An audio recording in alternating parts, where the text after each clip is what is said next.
우리 다 같이 양 옆으로 서로 인사해 보겠습니다. 하나님께서 당신을 사랑하십니다.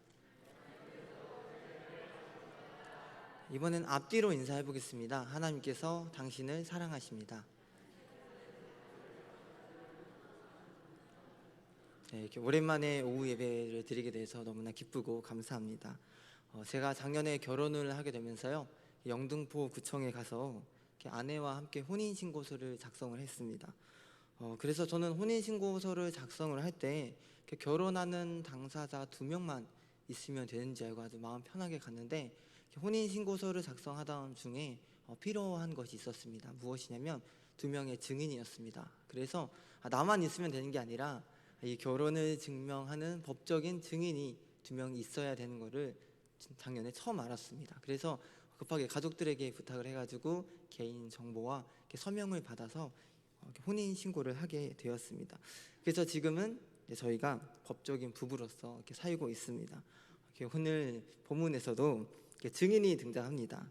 예수님께서 십자가에 못 박히시고 또 사흘 만에 다시 살아나시고 그리고 제자들에게 나타나셨습니다.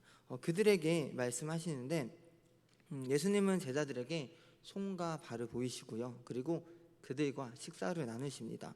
그리고 오늘 말씀처럼 모세의 율법과 선지자의 글과 시편에 나를 가리켜 기록된 모든 것이 이루어져라 하리라 말씀하시면서 그들의 마음을 열어 성경을 깨닫게 하십니다. 여기서 모세의 율법은요, 히브리어로 토라, 선지자의 글은 네비임, 시편은 케투빔이라고 합니다. 앞글자만 따서 보면 이것을 무엇이라면 타나크라고 합니다. 즉 유대인들의 성경 분류법이 오늘 이 모세의 글, 그리고 선지자의 글, 그리고 시편, 이 말씀은 유대인들의 히브리식 성경 분류법에 해당됩니다. 그래서 예수님께서는 구약에서 말씀하신 메시아가 곧 자신이며 그리스도가 고난을 받으시고 죽은 자 가운데서 살아나시고 죄의 사함을 받게 하는 회개가 온 땅에 전파될 것이라고 말씀하십니다. 이 모든 일의 증인이 바로 너희 제자들이라고 말씀하십니다. 예수께서 하늘로 승천하시기 전에 이 모든 일을 경험한 제자들을 향해 예수님께서 증인이라고 말씀하십니다. 요즘 매일 성경 큐티 본문이 누가복음 말씀입니다. 저도 이렇게 누가복음 말씀을 읽으면서 1장부터 24장까지 전체적으로 읽다 보니까 간접적으로 드러나는 흐름이 있습니다. 바로 하나님 나라의 두 증인입니다. 증인의 수를 상징하는 숫자는 2명 혹은 3사람입니다. 예수 그리스도의 복음과 관련된 2사람이 누가복음 내에서 지속적으로 등장을 하고 있습니다. 우리가 오늘 이 누가복음 말씀 1장부터 24장까지 어떻게 2 증인이 등장을 하고 있는지 잠시 살펴보는 시간 갖겠습니다. 첫 번째입니다. 첫 번째, 누가복음 1장 마리아와 엘리사벳입니다. 먼저 누가복음 1장에서 마리아와 엘리사벳이 예수님께서 탄생하신 일과 가장 직접적으로 연관된 인물입니다. 다른 복음서에 비해서요, 누가복음에서는 마리아와 엘리사벳의 비중을 높게 두고 있습니다. 특히 2사람은 오늘 오전 말씀처럼 성령 충만한 가운데 예수님의 탄생에 대해서 찬양을 하고 있습니다. 마리아와 엘리사벳은 복음의 증인으로서 예수 탄생에 대표적으로 찬양을 올렸던 인물들입니다. 두 번째, 누가복음 2장에 시므온과 안나가 있습니다. 누가복음 시므온과 안나는요, 요셉과 마리아가 아기 예수님을 데리고 정결 예식을 하러 예루살렘에 올라가십니다. 그때 의롭고 경건하여 이스라엘의 위로를 기다리는 시므온이 예수님을 축복하며 공식적으로 정결 예식을 집행합니다. 그리고 또한 과부였던 선지자 안나가 예수께서 정결 예식을 집행하는 중에 나와 함께 주의 율법을 따라 행하며 모든 일을 마칩니다. 시므온과 안나는 예수님의 정결 예식 율법적으로 공식적으로 인정하였던 2사람의 증인이었습니다. 세 번째, 누가복음 10장에 70인을 2사람씩 파송하십니다. 예수께서는 70명의 무리들, 제자들을 부르십니다. 그리고 너희가 가서 2사람씩 가서 복음을 전하라고 말씀하십니다. 우리 다 같이 누가복음 10장 1절에서 2절 말씀을 봉독하겠습니다. 시작. 그 후에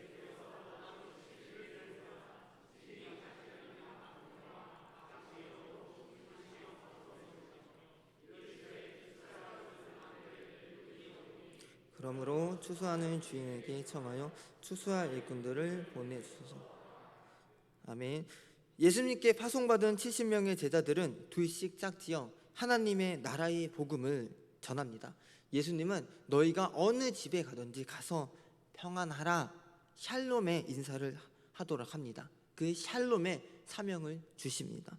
예수께서는 하나님의 나라를 전하기 위한 추수와 일꾼을 미리 보내십니다. 근데 이 추수꾼이란 말을 들어보셨을 겁니다. 근데 사실 이 추수꾼은 본문 말씀처럼 하나님의 나라의 사명을 감당하는 제자들을 일삼는 단어입니다. 굉장히 좋은 의미입니다.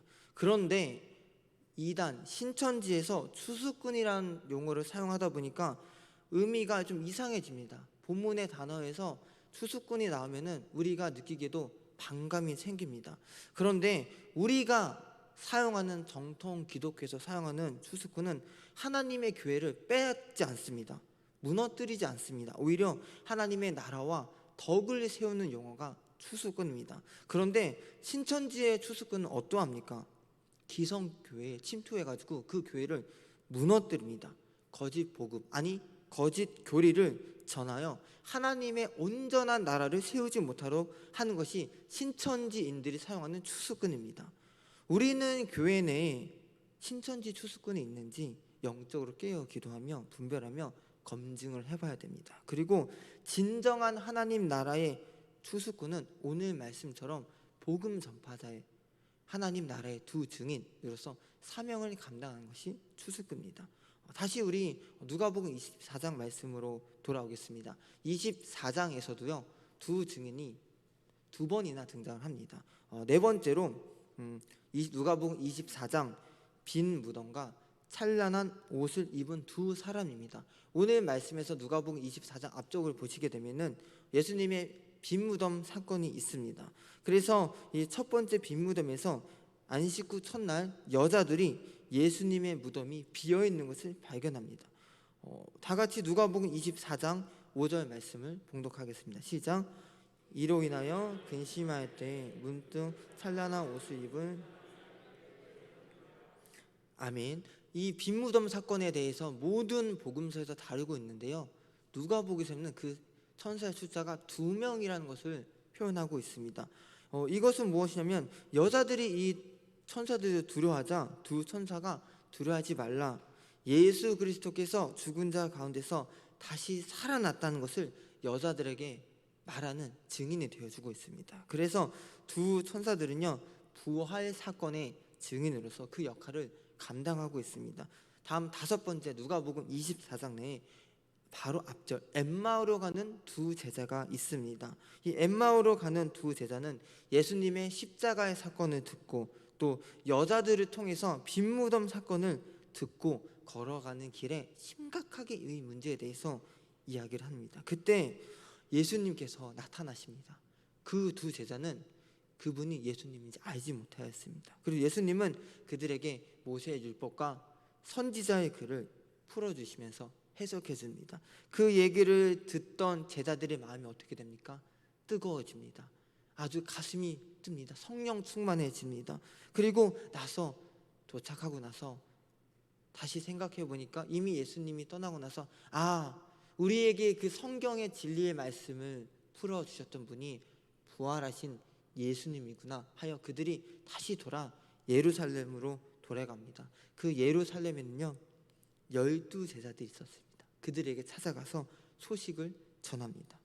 마지막으로 누가복음의 저자는 누가뿐만 아니라 누가복음뿐만 아니라 사도행전도 기록을 하였습니다. 그래서 누가행전이라 하는데 이 증인의 연장선에서 사도행전 13장에서도 최초의 선교사 2명이 파송이 됩니다. 바로 사도행전 13장 바울과 바나바가 파송이 됩니다. 이 누가는요, 의도적으로 사도행전을 기록할 때도 두 증인에 대해서 표기하고 있습니다.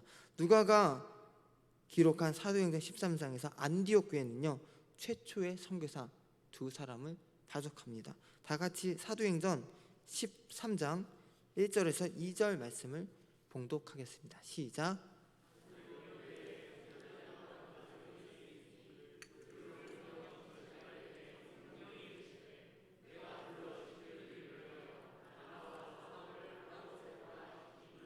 아멘. 네, 안디옥 교회가 파송한 최초의 선교사는 바울과 바나바입니다. 바울과 바나바는 그리스도의 복음을 경험하고 담대하게 하나님의 나라의 복음을 전하기 위해 파송됩니다. 그들은 누가복음 24장 증인의 삶을 선교지에서 실제적으로 실천한 인물입니다. 누가복음 24장에서는 예수께서 너희가 이 모든 일의 증인이라 말씀하시고 그들이 이 두 증인을 통해서 복음을 전하게 됩니다. 지금까지 6 복음을 저희가 살펴보았습니다. 우리 한번 이 말씀 전체를요, 표를 하나를 통해서 보시겠는데요, 자세히 보시면 누가복음 1장 그리고 2장 그리고 10장 24장 사도행전 13장 저희가 읽어보시면 이 두 사람에 대해서 굉장히 잘 나와 있습니다. 예수 탄생에 탄생을 했고요, 정결 예식의 집행 및 기도자였고 수수꾼이었고 부활의 증인, 마지막은 복음의 증인으로서 두 증인들이 누가복음과 사도행전에 나타나고 있습니다. 그런 것처럼 저자 누가는 하나님 나라의 증인으로서 사명을 강조하고 있습니다. 이와 같은 두 증인에 대한 사상은 무엇을 기반으로 하고 있을까요?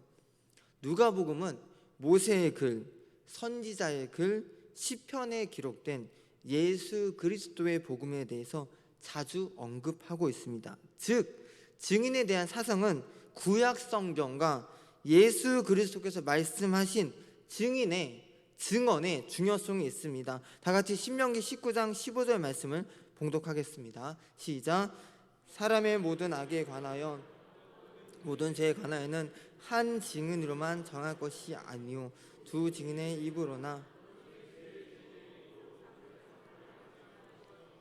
아멘. 모세의 율법 신명기 19장 15절 말씀은 증인에 대한 법률이 나와 있습니다. 신명기는 2명 혹은 3명의 입을 증인으로 삼아 그 사건을 확정하라고 합니다. 두세 증인의 입술에 법적인 효력이 있으며 누가도 모세의 글에 근거하여 이 증인에 대해서 강조를 하고 있습니다. 우리의 이 증인뿐만 아니라 예수님께서도 다른 복음서에서도 증언에 대해서 자세하게 말씀해 주고 계십니다. 저희가 이번에 요한복음을 담임 목사님 통해서 강의를 듣고 있는데 요한복음 5장 37절과 39절에서도 증언에 대해서 강조하고 있습니다. 예수께서 말씀하십니다. 요한복음 5장 37절에서 또한 나를 보내신 아버지께서 친히 나를 위하여 증언하셨느니라. 요한복음 5장 39절에서 너희가 성경에서 영생을 얻는지 생각하고 성경을 연구하거니와 이 성경이 곧 내게 대하여 증언하는 것이니라 말씀하십니다. 하나님 아버지께서 예수 그리스도의 증언이 되어주시고 성경이 예수 그리스도의 영생의 말씀에 증언이 되어집니다. 이를 성경의 자증성이라고 합니다. 성령의 내적 증거로 말미암는 성경이 하나님의 말씀 예수 그리스도의 복음을 입증하는 궁극적인 권위입니다. 그리고 예수께서는 마태복음 18장 20절에서도 두세 증인에 대해서 제자들에게 무리들에게 가르쳐주고 계십니다. 한번 같이 이 말씀을 봉독하겠습니다. 시작. 두세 사람이 내 이름으로 모인 곳에는 나도 그들 중에 있느니라. 그러므로 우리는 이미 그 자체로 완전하신 삼위일체 하나님의 복음의 증인이 되어야 됩니다. 예수 그리스도께서 말씀하셨습니다. 두세 사람이 내 이름 예수 그리스도 이름으로 모인 곳에는 나도 그들 중에 있느니라 말씀하십니다. 예수 그리스도께서 우리에게 복음 전파의 사명을 주셨습니다. 예수께서는 우리의 신앙이 혼자일 때가 아니라 두세 사람 함께 모일 때 능력이 있다고 말씀하고 계십니다. 신앙은 하나님과 1대1의 관계가 맞습니다. 그러나 성경적인 신앙생활은 공동체적으로 예배 드리는 것이 바람직합니다. 이것이 너무나 이 코로나 시대 때 나태해졌고 무너졌습니다. 게으름과 나태함에 둔갑하여 코로나로 왜곡되고 강조되고 있는 것이 개인의 신앙입니다. 우리는 이 말씀을 통해서 그 신앙을 다시 회복하여 복음의 두세 증인으로서 공동체로서 하나님 나라의 사명을 감당해야 됩니다. 사랑하는 성도님들, 오늘 설교 제목이 무엇인지 아십니까? 2448입니다. 2448이 무엇일까요? 네, 두 가지 의미가 있습니다. 첫 번째는 누가복음 24장 48절 말씀입니다. 누가복음 24장 48절에서는 너희는 이 모든 일의 증인이라 라고 말씀하십니다. 2448 기억하기 좋으시죠? 우리가 증인에 대한 말씀이 어딘가 그 출처를 기억할 때 2448 누가복음 24장 48절입니다. 우리는 이 모든 일의 증인입니다. 예수 그리스도께서 나의 죄를 위해서 십자가에 못 박히시고 부활하시고 그 복음의 사실을 전하고 하나님 나라를 세우기 위해 거룩한 사명을 감당한 증인입니다. 이 증인이 우리 모두가 2448입니다. 두 번째, 2448의 의미는 두 사람이 네 사람이 되고 네 사람이 여덟 사람이 되는 것입니다. 코로나19로 인해 잠시 정체되어 있지만 우리는 나가서 복음을 전하는 증인의 삶을 감당해야 됩니다. 두 사람이 네 사람이 되고 네 사람이 여덟 사람이 되는 부흥의 운동을 일으켜야 됩니다. 바울과 바나바는 최초 선교 때 두 사람이었지만 그 열매는 헤아릴 수가 없습니다. 그리고 지금 여기 이 자리까지 왔습니다. 하나님 나라의 사명은요, 하나님께서는 하나님의 나라를 사람을 통해 세우십니다. 그리고 예수 그리스도의 복음을 담대하는 전하는 자가 되어야 합니다. 매주 토요일 8시 30분 우리가 주일학교 선생님들 또 부모님들이 함께 줌으로 모여서 기도하고 있습니다. 처음에는 몇 명 모이지 않았지만 6개월 이상 그 기도회가 지속되니까요. 지금은 13명, 14명, 15명의 분들이 매주 8시 반마다 기도하고 있습니다. 그 기도에 너무나 뜨겁습니다. 사랑하는 성도님들, 우리가 힘들 때 더욱더 기도해야 됩니다. 내가 혼자 기도하기 어려울 때 우리가 서로에 대해서 기도 제목을 나눠주고 기도해야 됩니다. 그 안에서 하나님께서는 예수 그리스도께서는 그들과 함께한다고 말씀하십니다. 사랑하는 성도님들, 우리 모두가 2448의 증인이 되어야 합니다. 주저하지 말고 지체하지 말고 어려울 때일수록 두세 사람이 함께 찬양드리며 기도드리며 예배드리며 예수 그리스도의 복음을 전하는 우리 청암교회가 되기를 간절히 소망합니다. 기도하겠습니다. 살아계신 하나님 아버지 감사드립니다. 주님의 은혜와 평강 가운데 저희가 이 자리에 정말 오랜만에 오후 예배에 와서 하나님께 예배를 드리게 해주심을 감사드립니다. 하나님, 코로나19로 인해서 너무나 많은 신앙적인 것이, 영적인 것이 무너지고 있지만 우리가 예배의 신앙이 회복되어서 예수 그리스도의 복음을 전하는 증인의 삶을 감당할 수 있도록 하나님께서 도와주시옵소서. 또한 전할 때 그냥 전하는 것이 아니라 성령 충만한 가운데 두 증인들이 또 성경의 증인들이 성령 충만한 가운데 성령님의 인도하심에 따라 전한 것처럼 우리 입술에 권능을 내려주셔서 우리가 더욱더 담대하게 거침없이 하나님의 복음을 전하는 자들 될 수 있도록 도와주시옵소서. 예수님의 이름으로 기도드립니다. 아멘.